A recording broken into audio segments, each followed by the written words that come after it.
दोस्तों को अनुसर का नमस्कार। और जैसा कि हम लोग झारखंड के एग्जामिनेशन के उस मुकाम पर खड़े हुए हैं जहां पर हमें अब ये डिसीजन लेना है कि आखिरकार मैदान में उतरना कैसे है। इस मैदान में उतरने के लिए आज मैं अपने उस वाइट बोर्ड के सामने हूं जहां से मैंने अपना कैरियर शुरू किया था। और ये वाइट बोर्ड मैं आपके सामने इसलिए लेकर के आया हूं क्योंकि इस बोर्ड ने बहुत सारे लोगों को सेलेक्ट कराया, बहुत सारे लोगों की तकदीरें बदली। तो इस बोर्ड को सलाम करते हुए, इस बोर्ड को प्रणाम करते हुए, इस बोर्ड का चरण वंदन करते हुए मैं आपको ये कुछ ऐसे टिप्स देने जा रहा हूं जो हो सकता है आपके उस जो एग्जाम है उसकी जो स्ट्रेटजी है उसे प्लान करके मैदान में उतरने में आसानी हो जाए। तो रक्षाबंधन की हार्दिक शुभकामनाएं आपको, और जितनी बहनें हैं उनको बहुत बहुत शुभकामनाएं। और ये राखी का त्यौहार आपके लिए एक नई जागृति लेकर के आए और नया बंधन आपके अंदर उत्पन्न करे, जो बंधन आपके परिवार के साथ साथ आपको और हमारे सभी भाई बहनों को, पूरे देश के भाई बहनों को आपस में बांधे रखने की ताकत पैदा करे।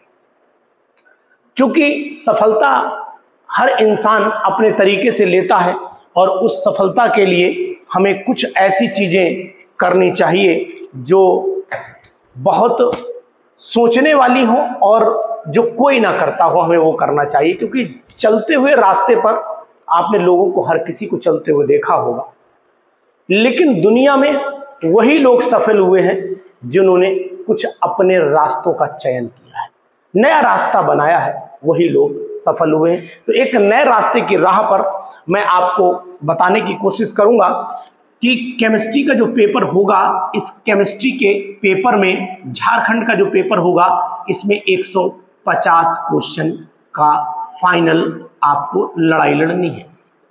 150 क्वेश्चन की इस लड़ाई में आप कहाँ होंगे और क्या होगी आपकी स्ट्रेटजी, कैसे आपको उतारना है, उन क्वेश्चन पर नहीं आपको डिसीजन लेना है जहां पे आप ऑलरेडी सिलेक्टेड हो।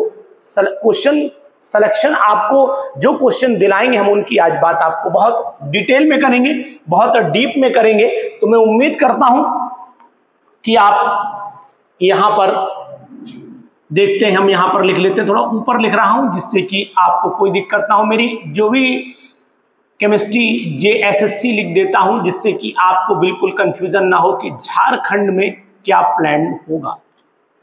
और दूसरी बात आपको ये भी बता देता हूं, ये एक हमारा अपना व्यू है और इस व्यू पे आप कितनी सहमति जताएंगे ये तो वक्त बताएगा, लेकिन वीडियो को देखिएगा जी।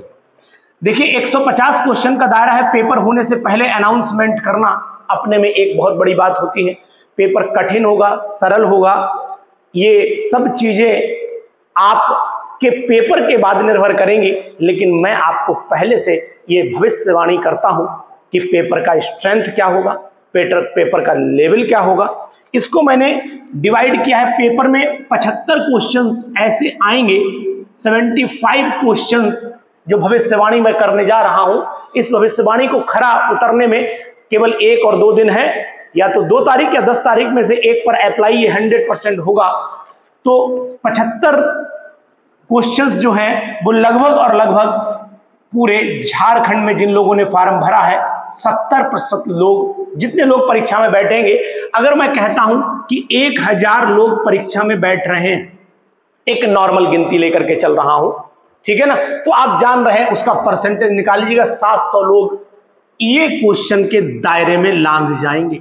यानी कि 75 क्वेश्चन 150 में से कितने लोग कर जाएंगे? 70% लोग करके चले जाएंगे, निश्चित है ये। यानी कहने का तात्पर्य हमारा ये है कि ये कवरेज बहुत लोग करते हैं। तो आप इस दायरे से आपको हटना पड़ेगा। सिलेक्शन अगर लेना है तो कौन से दायरे में आना पड़ेगा, सिलेक्शन के लिए आपको कौन से दायरे में आना पड़ेगा ये मैं आपको बताऊंगा, किस परसेंटेज में आप अपने आप को गिनेंगे। अब हमारे पास लोग बचे हैं 30% लोग बचे हैं और यहाँ 70% लोग पेपर यूज कर चुके हैं और हमारे पास 30% लोग हैं और अभी हमारे पास 75 क्वेश्चन बचे हुए हैं।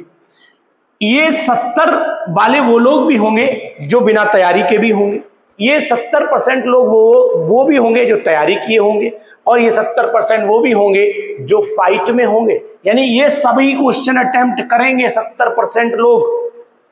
अब रिमेनिंग जो 30% उनमें से बाहर निकल के 30% जो बाहर निकल करके आएगा लॉट, वो 75 क्वेश्चन पर नजर रखेगा जो सिलेक्शन की दिशा में उसे लेके जाएंगे। जो 75% यानी 75 क्वेश्चन 30% लोग जाएंगे कहां? सिलेक्शन के दायरे में। अब ये जो 75 क्वेश्चन है ये फिर मैं बाइफरकेट करता हूं, और जो मैंने अपनी स्ट्रेटजी लगाई है 10% लोग पेपर सॉल्व कर जाएंगे, रिमेनिंग 25 समझ में आ गई। यानी कि अब ये 25 क्वेश्चन सॉल्व कर जाएंगे रिमेनिंग 10% लोग। यानी ये भीड़ बहुत होगी, और अब आपके सामने यानी समझ के चलिए कि 25 क्वेश्चन किए 75 में से, तो क्वेश्चन हमारे पास बचे हैं अब 50। यानी 50 क्वेश्चन जो बचे हैं इन पे अब मैं आपको फाइटिंग दिखाऊंगा। यानी 25 क्वेश्चन जो करने वाले 10% लोग होंगे, ये मैक्सिमम गिनती होगी, मैक्सिमम लोग होंगे इसे अटेम्प्ट करने वाले। यानी कहने का तात्पर्य ये है कि 80% लोग पेपर जब देंगे तो 10% लोग ऐसे होंगे जो फाइट में आ भी रहे होंगे और फाइट से हट भी रहे होंगे। इन्हें हम बोलते हैं बॉर्डर लाइन। यानी कि ये नहीं डिसाइड कर पाते हैं कि आखिरकार हम सिलेक्शन में हैं, ये कहीं हो भी सकते हैं और नहीं भी हो सकते। बॉर्डर लाइन स्टूडेंट कहलाते हैं ये बॉर्डर लाइन स्टूडेंट जो होती है इनकी संख्या सबसे ज्यादा होती है, मैक्सिमम नंबर होता है इनका, गिनती बहुत होती है इनकी, इस बात की ध्यान दीजिएगा। अब रिमेनिंग जो 20% लोग बचे हैं, 20% लोग जो बचे हैं उनमें क्वेश्चन बचे हैं 50, लड़ाई यही होना है। और इसमें अब आप मान लीजिए जैसे जैसे अब ये 50 क्वेश्चन हो गए, 100 क्वेश्चन कवरेज में हो चुके हैं अब तक, 100 क्वेश्चन कवरेज में अब तक हो चुके हैं। अब आप 20% लोग क्या करेंगे, इसमें से अब 25 क्वेश्चन अलग रख देता हूं, 25 क्वेश्चन अलग रख देता हूं। इन 25 को कट ऑफ जाने दीजिए, छोड़ दीजिए इन्हें। इस रिमेनिंग 25 पर सिलेक्शन और लड़ाई चलेगी। यहां पर क्या होगा, 10% लोग ऐसे होंगे जो आपके सिलेक्शन की कैटेगरी में चले जाएंगे, और 10% लोग ऐसे होंगे जो डिवाइड कर देंगे SC, ST, OBC और जनरल की कैटेगरी को। यानी कि कहने का तात्पर्य हमारा यह है कि जो लोग अब हमारे पास क्वेश्चन आ चुके हैं 125 का मतलब क्या हुआ, 25 क्वेश्चन तो टफेस्ट लेवल चला जाता है। यानी ये क्वेश्चन जो हुआ सबसे ज्यादा टफ होते हैं। इन 25 क्वेश्चन में मैक्सिमम लोग 5 क्वेश्चन कर पाते हैं, ठीक है ना। और रिमेनिंग ये 25% क्वेश्चन जो होते हैं ये हार्ड होते हैं। हार्ड और टफ में मैंने डिफरेंस किया है, वो टफ है, ये हार्ड है। ये हार्ड क्वेश्चन 10% लोग लगभग खींच ही ले जाते हैं, और 10% लोग जो हैं वो अपनी कैटेगरी का फायदा उठा करके सिलेक्शन ले जाते हैं। तो कहने का ओवरऑल तात्पर्य मेरा निकल करके आया कि अगर आप लोग 125 क्वेश्चन के क्राइटेरिया में 150 से जाते हैं तो घर पे मान लेना कि you are the selected one, you are selected one. ये मेरा एक वो गणित है जो अभी पेपर नहीं हुआ है, फिर भी मैंने पुराने पेपर का जो इतिहास देखा, पुराने पेपर्स का जो आइडिया लिया और स्टेट के पेपर का आइडिया लिया। अगर पेपर सरल हो गया तो ये लेवल 130 चला जाएगा जो मैं 125 लिख रहा हूं, और पेपर अगर टफ रहा, पेपर अगर कठिन रहा तो ये लेवल 105 से लेकर के मेरा जो अपना अनुमान है 120 के दायरे पर जाकर के खत्म हो जाएगा, और यहीं पर सिलेक्शन शुरू हो जाएगा। तो फिर मेरे प्यारे साथियों, इस पूरे मेथडोलॉजी में आपको आखिरकार करना क्या है? अनुज सर ने आपको स्ट्रेटजी ये बताई क्यों है, क्यों समझाने की कोशिश कर रहा हूं कि आखिरकार ये मेथड आप यूज कर लेना, आपको क्या बेनिफिट होगा इससे। अरे ये तो गणित है, आपको क्या करना, आप तो फाइट करनी है। लेकिन मैं आपको बताऊंगा ये जो रिमेनिंग 100 के ऊपर की गिनती चलेगी, इस 100 से ऊपर की गिनती में हम आपको ये बताएंगे कि आपको करना क्या क्या चाहिए, यानी किन क्वेश्चंस पर समय वेस्ट करना चाहिए और किन क्वेश्चंस पर आपको जो है वो समय वेस्ट नहीं करना चाहिए। तो ये मान लेना आपकी मैं यहां पर जो बताने जा रहा हूं बहुत ही इंपॉर्टेंट बात है, बहुत खास बात है, ध्यान दीजिएगा। जो मैंने 25 क्वेश्चन का दायरा उठाया है, इस 25 क्वेश्चन में आप ये मान के चलिए कि लगभग 15 न्यूमेरिकल होंगे, 15 न्यूमेरिकल होंगे। इस 15 न्यूमेरिकल में मैक्सिमम लोग 3 से 5 न्यूमेरिकल हर कोई कैंडिडेट अटेम्प्ट कर जाएगा। न्यूमेरिकल हर कैंडिडेट अटेम्प्ट कर जाएगा 3 से 5 न्यूमेरिकल। रिमेनिंग करीब करीब मान लीजिए 6 से लेकर के और 10 न्यूमेरिकल तक का अगर मैं आइडिया लेता हूं तो ये केवल वही लोग अटेम्प्ट करेंगे जो सिलेक्शन के दायरे में आ रहे होंगे, सिलेक्शन के दायरे में आ रहे होंगे। और 11 से 15 क्वेश्चन 100% अगर कोई कर गया तो अपने आप को सिलेक्टेड वो पहले से मान ले। फिलहाल 6 से 10 का बीच का दायरा है जो सिलेक्शन का एक क्राइटेरिया डिसाइड करेगा। तो आपको न्यूमेरिकल एक तो लास्ट में टच करने, मैंने हर वीडियो में ये बात बताई है, लास्ट में टच करिएगा क्योंकि ये टाइम वेस्टिंग मटेरियल माना जाता है, आपको ये यूज करना पड़ेगा। दूसरी चीज आपको मैं बता देना चाहूंगा कि जो फार्मूला बेस्ड क्वेश्चन होगा, जिस पे डायरेक्ट फार्मूला पूछा गया होगा, वो लगभग मैक्सिमम लोग करेंगे। तो अगर आप उन क्वेश्चंस को करते हैं तो आप ये ना समझिए कि आप सिलेक्ट हो गए, आप ये मान के चलिए सबने किया होगा। लेकिन कुछ क्वेश्चन जो होंगे वो नॉट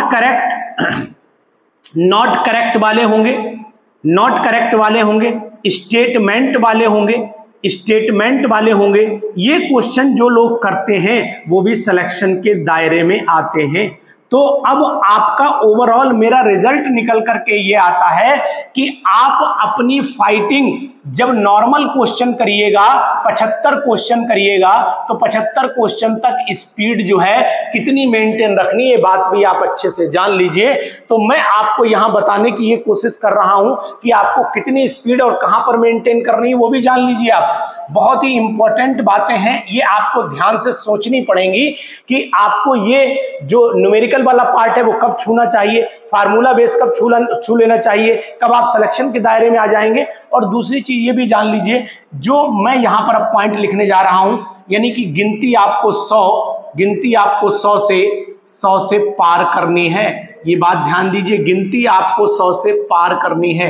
क्वेश्चन 100 के ऊपर जाने चाहिए, 125 को टच करना चाहिए।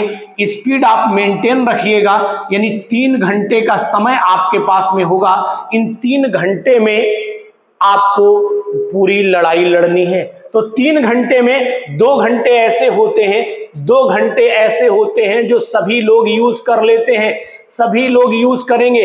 रिमेनिंग 1 घंटा आपको सिलेक्शन लेकर के आएगा और यही 1 घंटा आपका, यही रात अंतिम और यही रात भारी और यही घंटा होगा आपके डिसीजन का मैटर।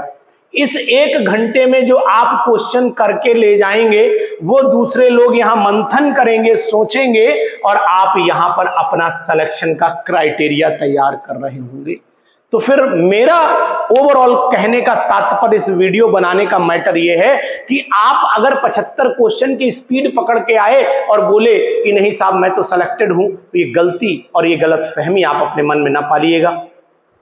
आपको इन 75 से नहीं, आपको 100 की गिनती पार करनी है, यानी 125 और 30 के दायरे में आपको जाना है। और मैं उम्मीद करता हूं कि जिन लोगों ने पढ़ा है, जिन लोगों ने एरोमा केमिस्ट्री क्लासेस का यूज किया है और दिल से किया है, मेहनत से किया है और साथ ही साथ अपनी स्टडी की है, मैं तो केवल गाइडेंस किया हूं, कुछ नहीं किया हूं मैंने, आपने मेहनत की है। और अगर आपकी मेहनत में बहुत सारे स्टूडेंट ऐसे हैं जिनको मैं जानता हूं, नाम नहीं बोल सकता हूं लेकिन जानता हूं, उंगलियों पे है मेरे वो स्टूडेंट, गिने हुए हैं मेरे वो स्टूडेंट कि वो 100% 125 क्वेश्चन फाइट करके आएंगे।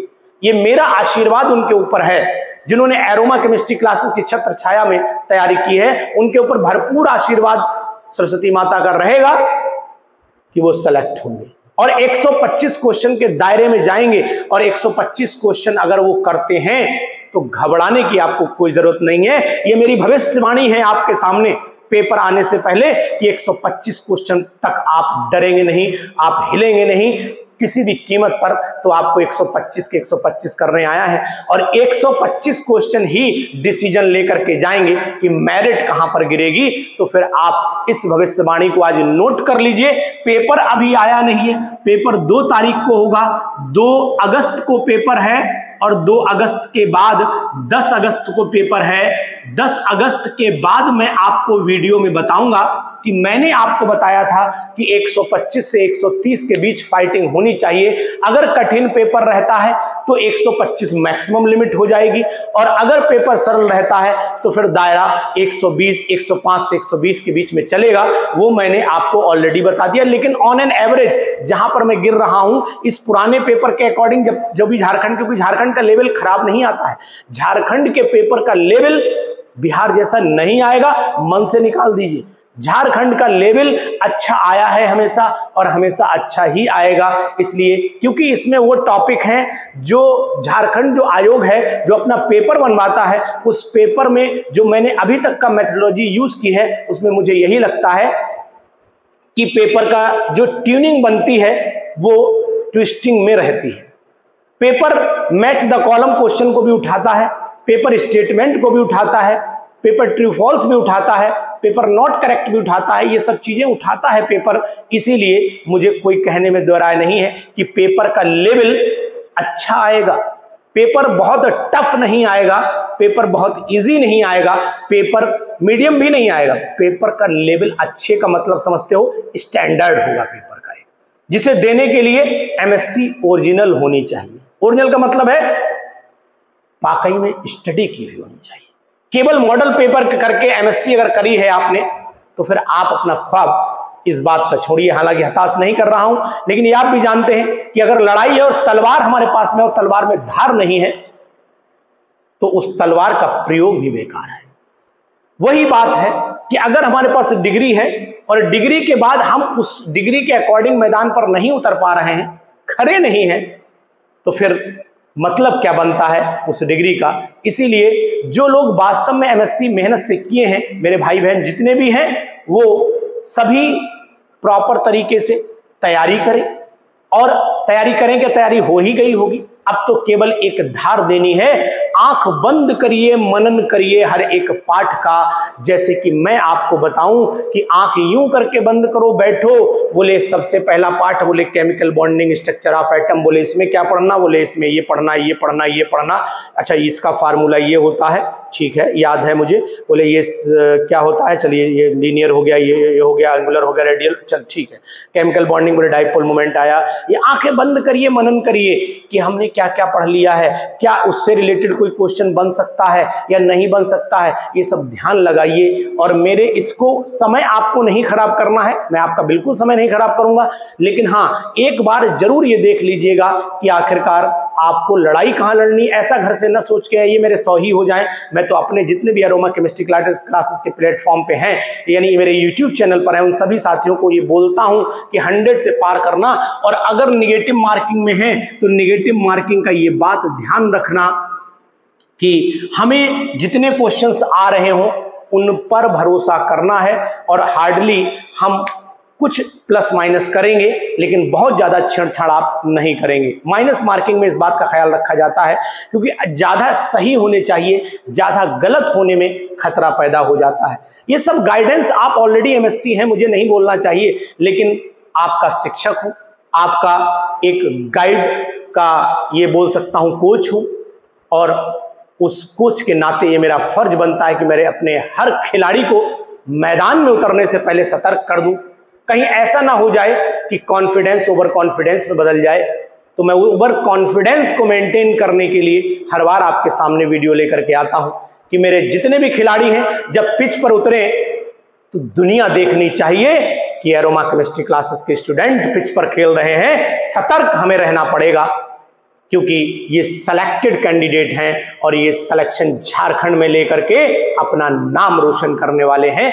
तो फिर इन सभी साथियों को एक बार फिर मेरा बहुत बहुत आशीर्वाद और सरस्वती माता की कृपा इनके ऊपर बरसती रहे।